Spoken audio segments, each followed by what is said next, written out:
क्या ये कथा सुनने से आपको श्री हरि के साथ साथ माता पृथ्वी की भी आशीर्वाद मिलती है? धरती से रिलेटेड जो भी काम हम करते हैं, चाहे वो हम फार्मर्स हो, चाहे हम लैंड का कोई काम करते हो, चाहे रियल एस्टेट का काम हो, जमीन से संबंधित किसी भी कार्य में सफलता के लिए ये कथा आपके लिए रामबाण है। क्योंकि इस कथा को सुनने मात्र से आपकी जैसी भी समस्या हो, प्रॉपर्टी रिलेटेड, जमीन से संबंधित, वो उस प्रॉब्लम सॉल्व हो जाएगी। क्योंकि ये आषाढ़ मास की तृतीया जो अध्याय है उसकी कथा में, जहां पर हमें ये पता चलता है कि जिस प्रकार धरती, जब हम पैर रख के जहां पर हम खड़े होते हैं और उस जगह पर हम हर रोज देखते हैं आखिर वो कौन है, महाशक्तियां और गुप्त किले हैं जो इस भारी भरकम पृथ्वी को ब्रह्मांड में एक जगह स्थिर रखती है और इसे डगमगाने नहीं देती। क्या आपको पता है, जब खुद हमारी धरती माता भगवान विष्णु के सामने रोते हुए अपने अस्तित्व की रक्षा के लिए पहुंची और प्रभु ने उन्हें कौन सा गुप्त रहस्य बताया जिसे मैं आप सभी को सुनाने जा रही हूँ। और दिव्य कथा यज्ञ जो कि तीसरे अध्याय पर आप सभी भक्तों का जो हृदय है ना, वो स्वागत करती हूँ आप सभी का। कल मैंने स्कंद पुराण के द्वितीय अध्याय के बारे में कहा था, जिसमें कैसे देवऋषि नारद सुमेरु पर्वत पर साक्षात श्वेत वारा रूप में भगवान श्री हरि के अलौकिक दर्शन किए थे। और आज की कथा में उससे भी एक कदम आगे बढ़कर हम विस्तृत ज्ञानवर्धक एक और रहस्यमयी कथा को जानने वाले हैं, जिसमें आज हम जानेंगे कि उसी दिव्य सभा में जब साक्षात माता पृथ्वी प्रकट हुई और भगवान वारा ने उन्हें भूतल के उन महान पर्वतों के रहस्य के बारे में, धरती के बारे में, आधार के बारे में बताया। कथा का यह भाग बहुत ही रहस्यमय है, ध्यान लगाकर सुनिएगा। और जब भी इस कहानी को सुन रहे तो अपने आंखों में श्री हरि का जो वारा रूप है उनको आप इमेजिन करिए, अपने हाथों में तुलसी का पत्र या फिर कोई भी फ्लावर रखिए। आप इस कथा को सुनने के बाद आप उन्हें साक्षात हरि विष्णु के चरणों में, उनकी प्रतिमा के समक्ष वारा रूप का नमन करते हुए उनके पास चढ़ा दीजिए। यकीन मानिए, इस कथा में आप अगर सचमुच कहीं ना कहीं आपके अंदर भक्ति है ना, तो ये कथा सुनकर आप खुद मुग्धमय हो जाएंगे और जिंदगी में हर प्रकार की खुशियां आपको मिलना शुरू हो जाएगी। इस कथा का श्रवण सब पूरे परिवार के साथ करिए, जोर से लगा दीजिए ताकि हर कोई श्रवण कर पाए और आपके घर पर कोई नकारात्मकता है ना, तो वो भी बाहर छूमंतर हो जाए। और एक घी का दीपक सामने जला लीजिए ताकि अग्नि साक्षी बने कि आपने इस कथा का श्रवण किया। इस कथा को सुनने वाले व्यक्ति और सुनाने वाले व्यक्ति को हरि विष्णु की कृपा मिलती है। तो चलिए बात करते हैं कैसे क्या हुआ। अब ऐसे शास्त्रों में हमारे यहाँ पर पावन चर्चा की गई है कि शुरू से पहले आई माता पृथ्वी और भगवान वारा के चरणों में ये सुंदर श्लोक समर्पित कर लेते हैं। समुद्र वसने देवी पर्वत स्तन मंडले विष्णु पत्ने नमस्तुभ्यम पाद स्पर्शम शम स्वमे नमस्ते भूपते यज्ञ पुरुषाय धीमहि। अर्थात समुद्र रूप धारण करने वाली, समुद्र रूप वस्त्र धारण करने वाली पर्वतों रूपी मुकुट और आभूषणों से सुशोभित भगवान विष्णु की अर्धांगिनी माँ पृथ्वी, आपको मेरा प्रणाम है। और पृथ्वी के रक्षक साक्षात यज्ञ पुरुष भगवान वारा को हम ध्यान करते हैं। प्रिय श्रोताओं, आप ध्यान से सुनिए। स्कंद पुराण में वेंकटाचल महात्म्य में सूत जी ने आगे कहते हैं कि जब देवऋषि नारद सुमेरु पर्वत के उस स्वर्ण मंडप में भगवान वारा की स्तुति कर रहे थे, ठीक उसी समय वहां एक ऐसा चमत्कार हुआ जिसने पूरी सभा को चकित कर दिया। अचानक सभा के मध्य भाग में एक अत्यंत दिव्य, सौम्य और सुनहरी कांत बिखेरने वाली साक्षात माता पृथ्वी भूमि देवी वहां साक्षात रूप में प्रकट हो गए। उनका स्वरूप इतना मनोहर था कि साक्षात देव स्त्रियां भी उनके सामने फीकी लग रही थी। माता पार्वती ने नील कमल के समान सुंदर और गहरे नीले रंग के वस्त्र धारण किए हुए थे जो समुद्र की लहरों की तरह चमक रहे थे। उनके सिर पर रत्नों का मुकुट था और उनके पूरे शरीर से सौंधी मिट्टी और दिव्य चंदन की मिली जुली मोहक सी सुगंध आ रही थी। माता पृथ्वी के मुख पर एक अजीब सी व्याकुलता और चिंता थी। वे धीरे धीरे आगे बढ़ी और उन्होंने हजारों चंद्रमाओं के समान चमक रहे श्वेत वारा रूपधारी भगवान श्री हरि के चरणों में साष्टांग प्रणाम किया। जब वे उठी तो उनकी आंखों में अश्रु थे। उन्होंने हाथ जोड़कर अत्यंत करुणामय और मधुर वाणी से भगवान वारा की प्रार्थना करना शुरू कर दिया। माता पृथ्वी ने कहा कि हे देव देवेश, हे यज्ञ वारा के सृष्टि के पालनहार, पूर्व काल में जब महादैत्य हिरण्याक्ष मुझे हरण करके पाताल लोक के अगाध और गंदे जल में ले गया था, तब आपने ही विशाल वाराह रूप धारण करके अपने तीखे दांतों की नोक पर मुझे उस महा समुद्र से बाहर निकाला था। आपने मुझे पाताल के विनाश से बचाया और इस ब्रह्मांड में स्थापित किया था।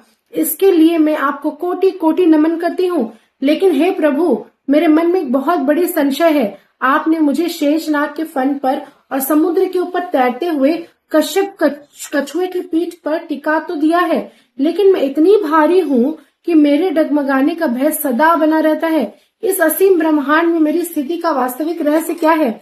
और मैं नाथ भविष्य में जब पृथ्वी पर पाप बढ़ेगा, मनुष्य अधर्म की ओर बढ़ेगा, उनके भार से मैं नीचे धंसने लगूंगी। कृपया करके मुझे बताइए कि मेरे वक्ष स्थल पीठ पर वे कौन से पवित्र स्थान, नदियां और पर्वतें हैं जो न मुझे सिर्फ स्थिर रखेंगे, बल्कि उन पर रहने वाले मनुष्य भी अब आपके दर्शन करके मोक्ष की प्राप्ति करेंगे। बल्कि उन पर रहने वाले सारे मनुष्य आपकी ही प्रार्थना करेंगे, आपको ही पूजेंगे। मुझे धरती के मुख्य स्तंभों के बारे में बताइए प्रभु। माता पृथ्वी की यह करुणामयी पुकार सुनकर साक्षात भगवान वारादेव ने अपनी विशाल और सौम्य आंखें खोली। उनके मुख से सामदेव की ऋचाएं जैसी गंभीर और मीठी ध्वनि निकली। भगवान वारा मुस्कुराए और बोले कि हे देवी, तुम शांत हो जाओ। तुम्हें इस ब्रह्मांड में कोई किसी भी प्रकार का भय नहीं होगा। तुमने संसार के कल्याण के लिए बहुत ही उत्तम प्रश्न पूछा है। सुनो, तुम्हें स्थिर रखने के लिए और इस भूतल पर दिव्य ऊर्जा को बनाए रखने के लिए मैंने स्वयं अपने तेज से पृथ्वी पर 7 महान पर्वतों को स्थापित किया है।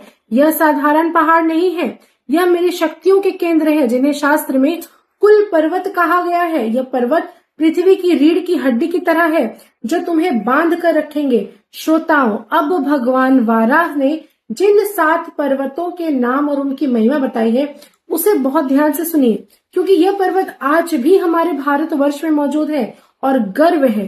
पहला है हिमवान हिमाचल पर्वत। भगवान ने कहा कि देवी, उत्तर दिशा में स्थित पर्वतों का राजा हिमालय मेरा साक्षात निवास है। यह देवताओं की भूमि है जो पृथ्वी को उत्तर की ओर से थामे हुए है। दूसरा है विंध्याचल पर्वत। भारत के मध्य में स्थित विंध्याचल पर्वत जो अपनी कठोरता से धरती के संतुलन को बनाए रखता है। तीसरा है मल्य पर्वत, मल्याचल। दक्षिण का वह पर्वत जहाँ चंदन के सघन वन है और जहाँ से बहने वाली हवाएं पूरी सृष्टि को सुगंधित और पवित्र करती है। चौथा है महेंद्र पर्वत। पूर्व दिशा में स्थित वह महेंद्र जहाँ मेरे परम भक्त भगवान परशुराम आज भी तपस्या में लीन है और धरती की ऊर्जा को संतुलित करते हैं। पांचवा है शक्तिमान पर्वत। वह पर्वत जो अपने भीतर अनंत औषधियों और मणियों को छुपाया है। छठा है वृक्ष पर्वत, मध्य भारत की नदियों का उद्गम स्थल जो धरती को हरियाली और जीवन प्रदान करता है। सातवां है पार यात्र पर्वत, पश्चिम दिशा की वह रक्षा पर्वत जो समुद्र की सीमाओं को बांध कर रखता है।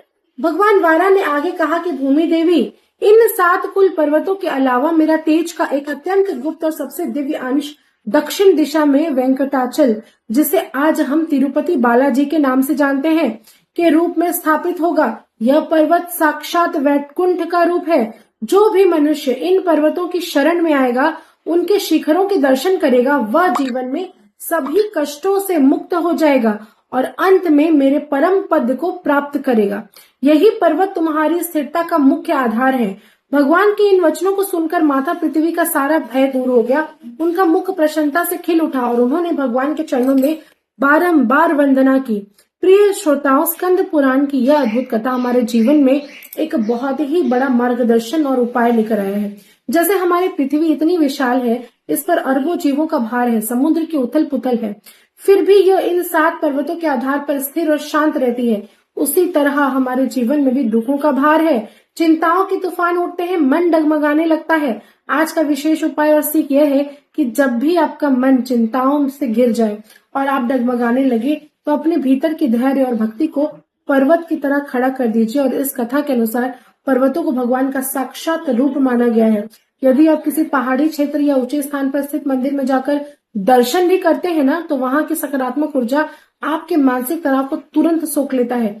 यदि आप वहां नहीं जा सकते, तो रोज सुबह उठकर धरती माता पर पैर रखने से पहले उन्हें प्रणाम करिए और कहे कि प्रभु, पर्वतों की भांति जिस तरह स्थिर है वो, हमें भी स्थिरता दीजिए, सहनशील बनाइए। ये छोटा सा उपाय आपके जीवन में कई सारे मानसिक संतुलनों को होने नहीं देगा। और आज भी हम न जाने माता पृथ्वी की स्थिर रखने के ये 7 दिव्य कुल पर्वत कौन से हैं। लेकिन कथा की यात्रा यही नहीं रुकती, कल फिर हम मिलेंगे जिसमें चौथा अध्याय में हम प्रवेश करेंगे, जिसमें ये बताया जाएगा कि तीर्थ के गुप्त रहस्य में क्या है। कल साक्षात ब्रह्मा जी देवर्षि नारद को बताएंगे कि इन पर्वतों को नदियों के बीच आखिर तीर्थ क्यों कहा जाता है, कैसे केवल एक बार किसी पवित्र तीर्थ की मिट्टी को छूने से मनुष्य 7 जन्मों के पाप भस्म कैसे होते हैं। कल सुबह इस परम पावन कथा को सबसे पहले सुनने के लिए आप इस चैनल को मेरे यूट्यूब, फेसबुक, कहीं से भी आप देख रहे हो, सब्सक्राइब करिए। एस्ट्रो पूर्णिमा ऑफिशियल को ज्यादा से ज्यादा लोगों तक शेयर करिए ताकि इस पुण्य कार्य में आपका योगदान हो। और आप भी इस वीडियो को ज्यादा से ज्यादा शेयर करिए ताकि मेरे द्वारा बताए गए इस कथा को हर कोई श्रवण करे आपके माध्यम से, ताकि आपको भी पुण्य की प्राप्ति हो। कमेंट में जय श्री हरि जरूर लिखिए, जय माँ पृथ्वी, जय माँ धरती जरूर लिखिए। धन्यवाद।